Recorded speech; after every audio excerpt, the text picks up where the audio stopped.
Hello, welcome to VIDA News. My name is Dom Garrett, and this is your live broadcast for Thursday, June 4th. I do have a guest later in the program. My guest today is Chris Garland. He lives out in Oakland, California. He is an advocate for tobacco harm reduction. Chris and I are going to have a conversation. We are going to talk about his tobacco harm reduction journey, how he found these products, how he was able to quit smoking. We're also going to get his perspective on tobacco harm reduction, how those issues affect the people who use those products. But first, we are going to do things a little bit different today. Typically, our broadcasts, I jump right into a couple of stories. We do a little promo for different things, this or that, jump into the conversation. But I want to discuss something first. And it's something that has been on my heart, on the hearts of us here at VIDA News, and that is this idea about the right to life. And so I think that before we jump all the way into it, let's back up just a little bit. Here at VIDA News, we are focused on tobacco harm reduction. It's right at the core of everything that we do. You don't have to go far. You can go right to our website and you see right on the banner, it says that we believe that the misinformation around tobacco harm reduction costs lives. And it's our mission to try to fix that. And, honestly, a lot of people have asked me, like, what exactly is tobacco harm reduction? What is this THR thing, these THR updates? What is it that you are doing? Well, a simple definition, you might know this, but if you don't, here you go. A simple definition for tobacco harm reduction is medical providers providing patients with alternative options to be able to get nicotine, to be able to have that reduces the risks that are associated with smoking. We know that if you smoke, that leads to cancer. So if you still want to be able to have that, get the nicotine without the cancer, then there's tobacco harm reduction. There's these products, the different replacement therapies, the ways that people can be able to do that. Now, some people diverge from that. Obviously, that's right at the heart of what we do, that misinformation of people believing that you should just stop doing it, that prohibition or abstinence, that's the only way to do it. But today's program really isn't specifically about that. Now, while the concept of tobacco harm reduction, that dates back to around the mid-1970s. It wasn't until like 2008 that, medical journals here in the United States and around the world really started to accept that. But if you think about tobacco harm reduction, you can actually take away the word tobacco. And tobacco harm reduction is part of a bigger picture. And that bigger picture includes just overall harm reduction.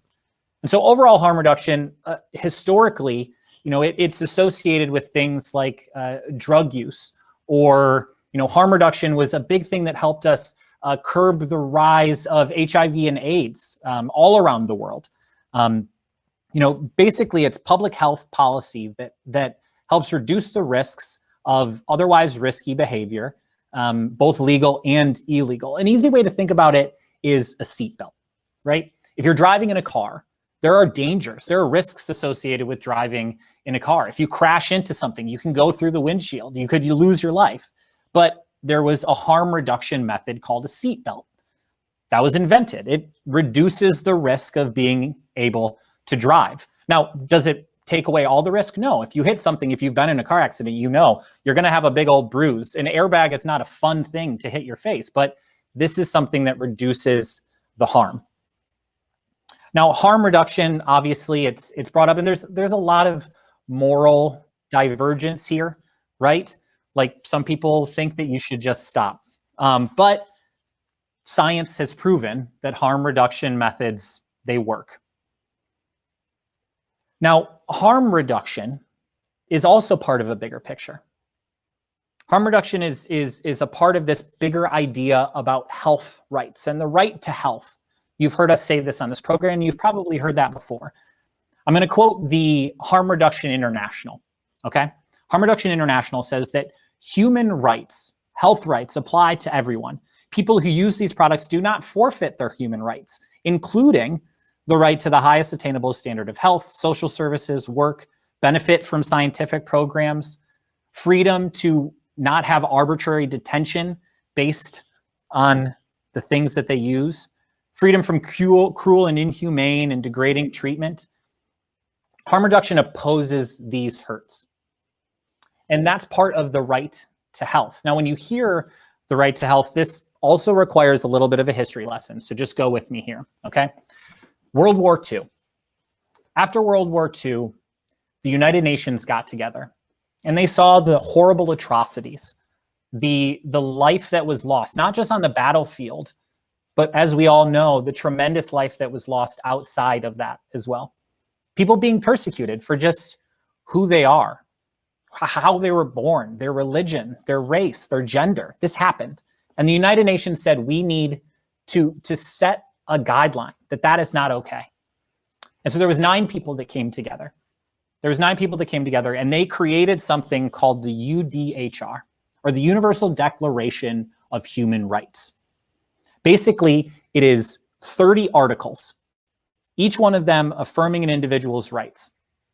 Now, Article 1 says that these people deserve to people in general, everybody deserves to have these rights. Article 2 states that you get to have these rights, no discrimination. It doesn't matter your religion, it doesn't matter your race, it doesn't matter your gender, it doesn't matter where you're born, it doesn't matter what country you're from, where you're a citizen of. You deserve this. And now, this important thing that I would like to point out here is article number 25. Article number 25 of that is the right to health. And I'm going to quote this exactly because I want all of us to really pay attention to this. Everyone has the right to a standard of living adequate for the health and well-being of themselves and their family, including food, housing, clothing, medical care, social services, the rights to security, in event of unemployment, sick, disability, old age. Basically, it's saying you have that right to health. Now, we talked about the right to health a couple of weeks ago when we discussed the story of Ray Yates, that he has a right to oxygen in his oxygen tank that is governmentally provided. It doesn't matter that he actually decides to use tobacco. He has a right to that. That's laid out here in the Universal Declaration of Health. Now, another thing that is a part of that Universal Declaration of Health, okay, that is Article 3. And Article 3 states that you have the right to life. That's saying that every person that is born on this planet, it doesn't matter where you were born. It could be here in the United States. It could be in Britain. It could be in India, in China, in South Africa, in Antarctica. It doesn't matter. You have the right to life.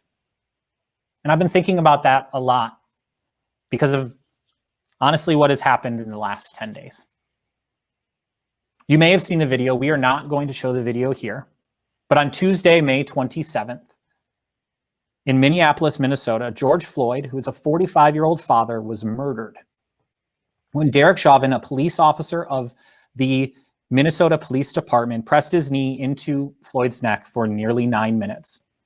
He was handcuffed face down in the street, and he was pronounced dead on his way to the hospital. This is not the first time, and it's not the last time that a Black man in America was murdered by the police. And this is the consequence of a racist and prejudiced system and culture that has treated Black bodies in America as less than. What happened to him is a part of a systematic and institutionalized system that goes a long way back. It goes a long way back to the foundation of this country, of the United States of America, where I am speaking to you from right now. Some of the names we know, names like Ahmaud Arbery and Breonna Taylor, Oscar Grant, Trayvon Martin, Michael Brown, Martin Luther King, Emmett Till, Eric Gardner. And it is important, because of all of this, that we at VIDA News make a very, very clear statement. Black lives matter. Systematic and institutionalized racism it's a defining moment. This civil rights, this social justice, it's defining of our time. And we have come to understand here at VIDA News, and myself personally, we have come to understand that being silent about this violence and about these threats, well, being silent is to be complicit. It's to be complicit in that violence, to be complicit in those threats. And it's unfortunate that it has taken as long as it has, but we we are saying that statement, Black Lives Matter. And I want to be very clear, and I think that it's important to be very clear. That is not a political statement. There are people that are in power that have benefited off of this system that want to weaponize that word, that want to change those words. There are people that say, but all lives matter, or blue lives matter. And we at VIDA News believe that, yes, all lives matter, but all lives don't matter until Black Lives Matter. And it is important to talk about that right now. Here's the fact is, the reason that I wanted to start with tobacco harm reduction is because if that is the mission that you care about, and you believe that you have the right to these products, that you have that right to health, then all of those other things are true too.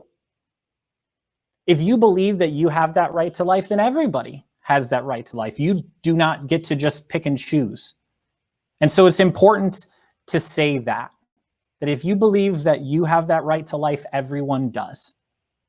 And here's the realness, right? Like I have not been perfect. We at VIDA News have not been perfect. If you're watching this, you may feel like you haven't been perfect, because that's just kind of the truth. But just stopping there is not okay. A lot of people have realized that they haven't been perfect. But the key is to learn, to listen, to educate yourself, and to make different choices. We ask people to do that all the time in this tobacco harm reduction fight, don't we?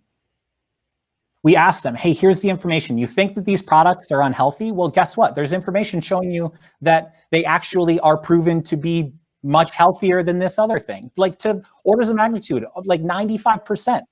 And we hope that they will change their mind. We hope that people will take that new information and they will move forward with the new information. We all have that opportunity to do that right now.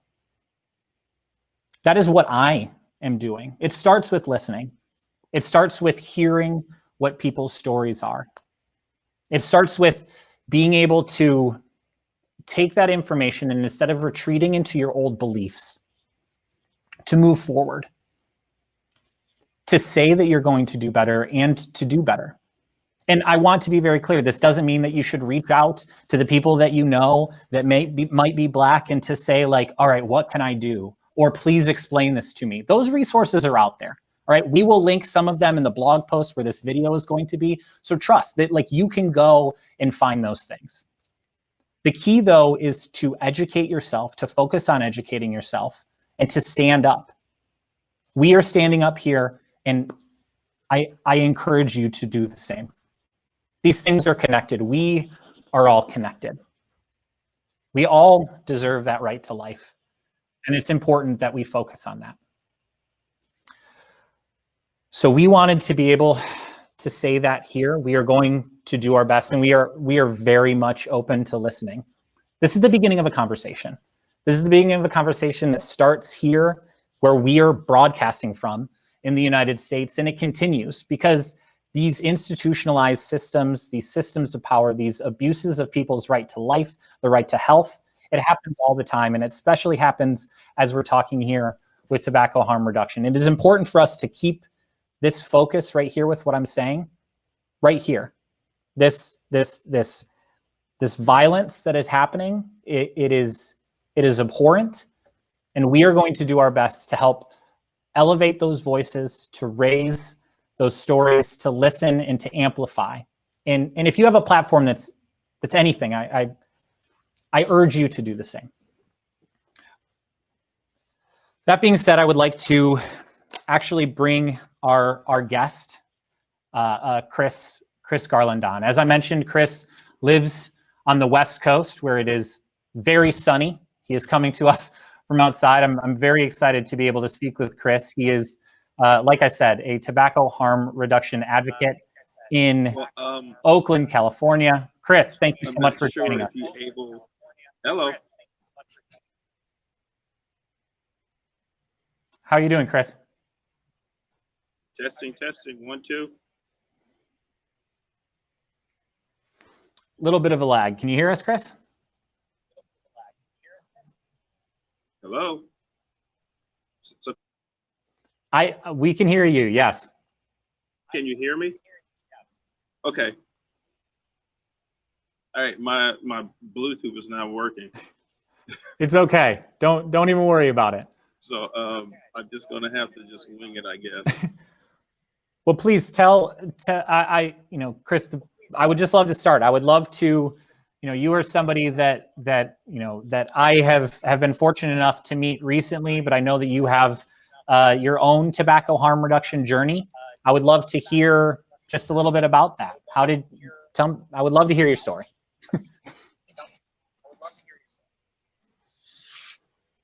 Well, it's like I only caught a little bit of my personal intro. No, thank you here. My story is I smoked for about 20 years, and I'm not sure if you can hear me or not, but like I smoked for about 20 years, and since I started in 1990 something, like 95 or something, 1996. And I'm like a late smoker. It's like I didn't start when I was, when most people were like teenagers or something like that, or like young kids. I didn't start smoking until like I was like 25 or 26 years old. And it was just a habit that I picked up because I hung around with other smokers. I did a somewhat stressful job, so just hanging out with people smoking cigarettes, and I picked up the habit. Not their fault. It's totally on me.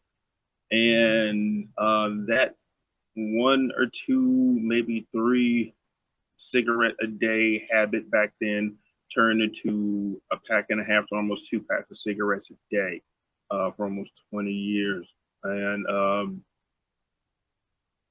it was, and I had no idea that cigarettes were that addictive. One of my older brothers, he passed away from lung cancer because he was smoking since he was like 12 years old. He passed away from lung cancer back in 2009, and that really just devastated me.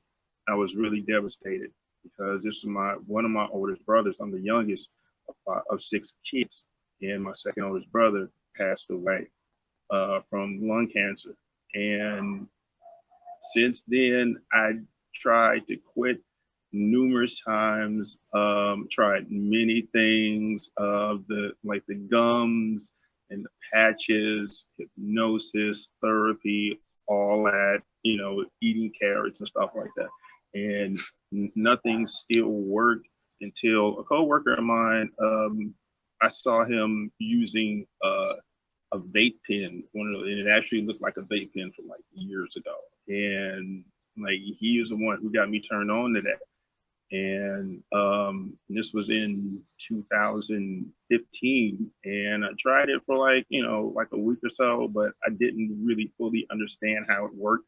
I just thought you just put liquid in it and then you just hit a button and start vaping, but it was more to that as far as like maintenance and stuff like that for the vape equipment. So I got frustrated and I went back to smoking cigarettes.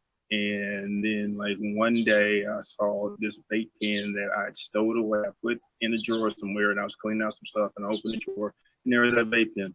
And I was like, you know what? Let me try one more time. So I tried it again, and I never looked back. And that was in 2017. So I've been 3 years with no cigarettes, no fallbacks, no wishing that, imagining, if I can just have like one cigarette, how would it feel? It was nothing. It was none of that. And I went and as years went on, I went to absolutely detest cigarettes. I hated the smell of cigarettes. I did not like the smell of cigarettes on smoke, on people, anything like that. And that's what really drove me to stay off of cigarettes. And I wouldn't be able to quit smoking cigarettes, combustible cigarettes, if it wasn't for vaping and vaping products for my local brick and mortar shops, online stores, fellow vapors who I knew, and it's great. I'm basically able to get my nicotine without having to risk my life or endanger the life of my family and friends by inhaling and exhaling secondhand smoke. And it's been 3 years and I feel great, and it wouldn't be possible if it wasn't for vaping products. That's amazing. That's amazing. So, I mean, you know, I think I know this answer to this question, but I mean, how do you feel overall? Like, I mean, do you feel a lot better? Do you think it's like what has that done for your health? Like, how do you just feel on a day-to-day basis?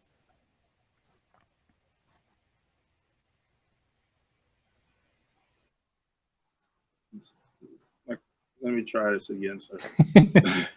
No worries. No, I was just asking you, like, how audio like, trouble. Yeah, how do you feel on a day-to-day basis with the new products?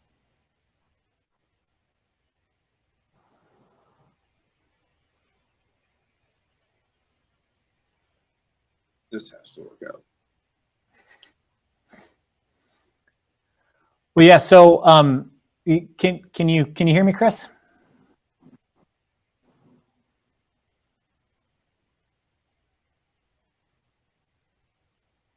I think we're having a little bit of technical difficulties. I'm sorry about that. We'll. So, how do you feel on a day-to-day basis using these products?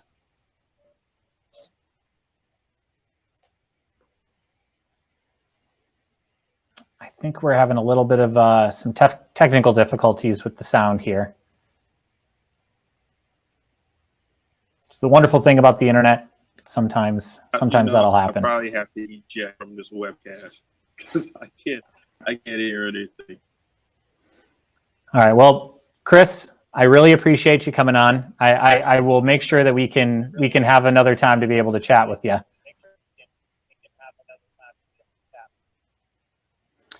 All right, there we go. Well, that is Chris Garland. Oh.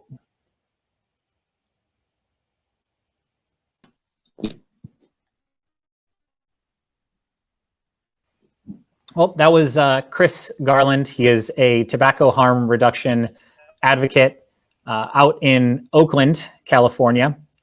Chris is definitely, we were talking about it beforehand, he's definitely a friend of the program, so we will make sure to be able to bring Chris in another time to be able to share his story, because it is wonderful, and the work that he is doing out there, you know, in Oakland, just, you know, with his community and the people that are close to him. And, you know, that's one of the things that we really try to strive to focus on when it comes to the stories that we want to highlight with VIDA News. You know, quite often, you know, last week we were able to have, you know, some leading experts in the field, but a large part of what we want to be able to do here is amplify voices both here in the United States and around the world. And speaking of around the world, one of the things that we do have coming up next week on our next broadcast is GFN, the Global Forum on Nicotine. That has been moved completely online. And so GFN actually is still broadcasting from the time zone in Poland. That will be happening early in the morning if you're here watching in the United States. If you're in Europe, I believe it starts right about lunchtime. But as soon as that is over, actually within probably about an hour of that being over, we will be here at VIDA News. You can check us out here. We will have some of the speakers that will be joining us. We will be breaking down some of the topics from GFN. So please make sure to follow us at vida.news. You can find us on all of your platforms. We're on Twitter, on Facebook, on YouTube, on LinkedIn, on Instagram. You can also support us on Patreon if you feel so led to do that. But please join into the conversation that we have on social. We want to be able to make this is not just a one-to-many broadcast. If you feel like you also have a story that you want to see featured on VIDA News, please do not hesitate to reach out. Also, you can go to our website, vida.news. You can drop a tip there. You can also sign up for our weekly email newsletter where we share other stories and information much like this right in your email box every single Tuesday. Thank you so much for tuning in, and I look forward to speaking with all of you on the internet soon.